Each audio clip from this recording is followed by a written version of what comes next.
लावारिस भाई कह रहे हैं कि सरकार झूठ बोल रही है, तो ये तो खुद वकील हैं, और अगर कोई कानून से परेशानी है तो उनको अदालत पर भरोसा नहीं है क्या? अब बताइए, अदालतों पर भरोसा नहीं है, संविधान पर नहीं है? तो सुनिए, मैं आपकी भी सुना, संजय पूनावाला, अरे शहजाद पूनावाला की भी मैंने बात सुना, तो अभी इनका भी सवाल का मैं जवाब दे देता हूँ।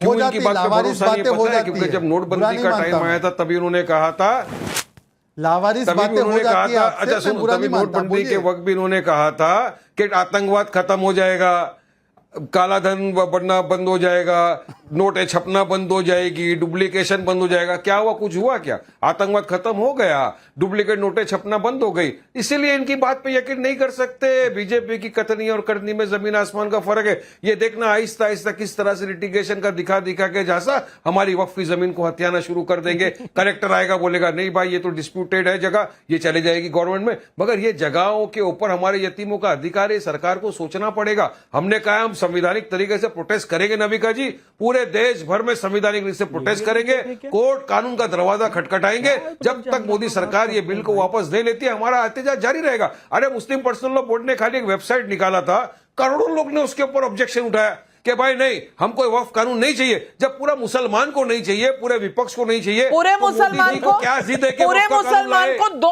मुसलमान तो मेरे आजू बाजू बैठे हैं यहाँ स्टूडियो में। शहजाद पूनावाला पसमानदा मुसलमान है, फैज खान भाई मेरे यहाँ बैठे हैं, इनको तो नहीं चाहिए।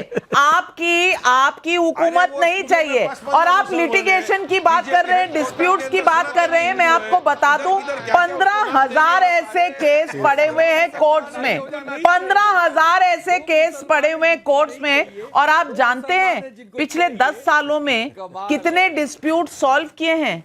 600 भी नहीं। आपके वक्फ बोर्ड ने पुराने स्टाइल के जो लॉ है उसके अंडर में 600 केस भी नहीं रिजॉल्व हुए। अब आप कह रहे हैं वही कानून अच्छा है जहां मुसलमानों को ही न्याय नहीं मिल रहा। फैज खान भाई ये क्या कह रहे हैं?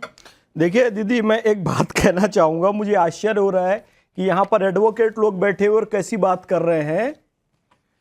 मुसलमानों को न्याय मिले इसलिए उन्होंने कहा है कि कलेक्टर को लाया जाएगा, क्योंकि वक्फ की जमीनों का मामला है। What is the meaning of collector? Who collect something?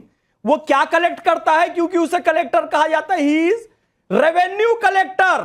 Revenue collect करता है। रेवेन्यू का सबसे बड़ा साधन भूमि होती है, तो भूमि के मैनेजमेंट के लिए, सही काम के लिए उसे लगाया गया। आपको एडवोकेट हो, क्या कानून की पढ़ाई की हो, तो मुझे तो ये समझ नहीं आता। मैं वही दीदी से पूछ रहा था, दीदी ये भी एडवोकेट है क्या? दूसरी बात मैं आपको बताऊं, मेंटेन कर लेंगे।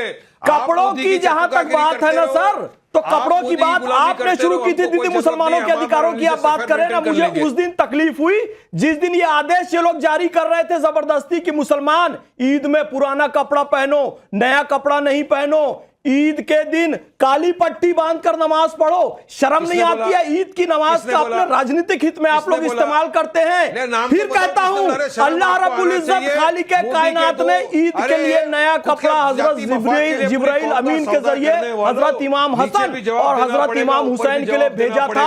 जब अल्लाह आदेश दे रहा है नया कपड़ा पहनो ईद के दिन, तो आप कौन होते हैं? तौकीर रजा कौन होता है? असदुद्दीन ओवैसी, अकबरुद्दीन ओवैसी कौन होते हैं हमें पुराना कपड़ा पहनने के लिए? आपने इस्लाम में हस्तक्षेप किया, आपने ईद का राजनीतिकरण किया, आपने मुसलमानों को टूल किट समझा, आपने मुसलमानों को बंधुआ मजदूर समझा। लेकिन मुसलमान अब इस चीज से बाहर आ गया है। और नाविका दीदी, स्पष्ट ये लोग सुन ले, शेरो शायरी की बात कर रहे हैं ना, मैं कहना चाहूंगा, आज सड़कों पर लिखे सैकड़ों नारे न देख, घर अंधेरा देख, तू आकाश के तारे न देख, और दिल को बहला ले इजाजत है मगर इतना ना उड़, रोज सपने देख लेकिन 2029 के इतने प्यारे न देख। अब तुम्हारी सत्ता नहीं आने वाली। 2047 में भारत विकसित भारत बनेगा। यदि स्पष्ट कर दिया गया है वक्फ की लैंड रेलवे के बराबर है और इनकम 126 करोड़ रुपए, इसलिए अमित शाह जी ने कहा पकड़ पकड़ के अपराधियों को निकाला। शब्द देखिए उनके, पकड़ पकड़ के निकाला जाएगा। जिन लोगों ने मुसलमानों के साथ अन्याय किया उनको बाहर पकड़ पकड़ के निकाला जाएगा, जेलों में डाला जाएगा, कार्रवाई होगी।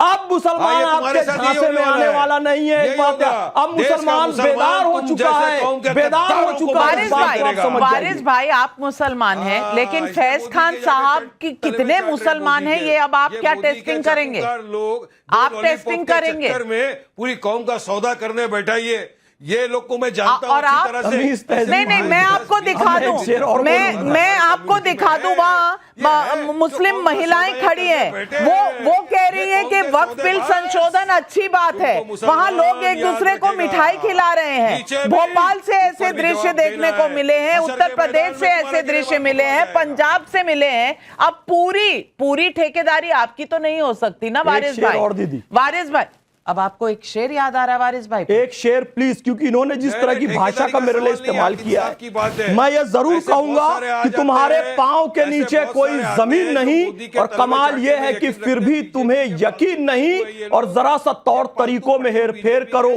मेरे हाथों में कॉलर हो, आस्तीन नहीं, तो तमीज से बात कीजिए। तौर तरीकों में मैं हेरफेर नहीं कर रहा हूं, क्योंकि मेरी बड़ी दीदी बैठी हुई है। फराज भाई, मैं एक नंबर भी आपको बताना चाहती हूं, और ये नंबर अभी लोकसभा में क्वेश्चन का रिस्पांस देते हुए आया है। मिनिस्ट्री ने कहा है कि जो वक्फ के ट्राइब्यूनल चल रहे हैं, वहां 41,000 केसेस जो हैं वो पेंडिंग पड़े हुए हैं, जिसमें से सिर्फ 10,000 जो हैं वो मुस्लिम कम्युनिटी के हैं, और मैनेजिंग वक्फ के जो इंस्टीट्यूशंस हैं उनके खिलाफ हैं। तो 40,000 में से 10,000 केसेस तो मैनेजमेंट पे हैं। आप कैसे कह सकते हैं फराज भाई कि मैनेजमेंट के तौर तरीकों को सही करने की जरूरत नहीं है?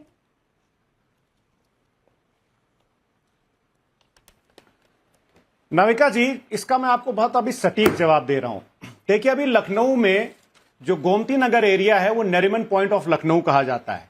वहां पर एक बहुत बड़ा घपला हुआ है, जो कि इस खबर के हिसाब से एलडीए, लखनऊ डेवलपमेंट अथॉरिटी के जो कुछ कर्मचारी हैं उनकी मिली भगत से हुआ है।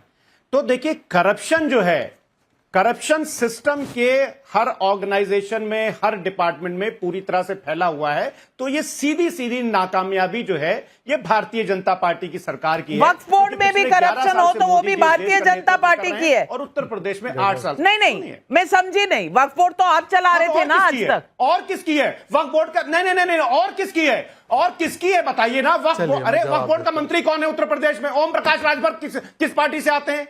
किसको समर्थन कर रहे हैं? कैसी बात कर रही हैं आप नविका जी? दूसरी बात, शहजाद पूनावाला ने अभी आनंद जी को जानबूझ करके 3 बार अंजुम बोला।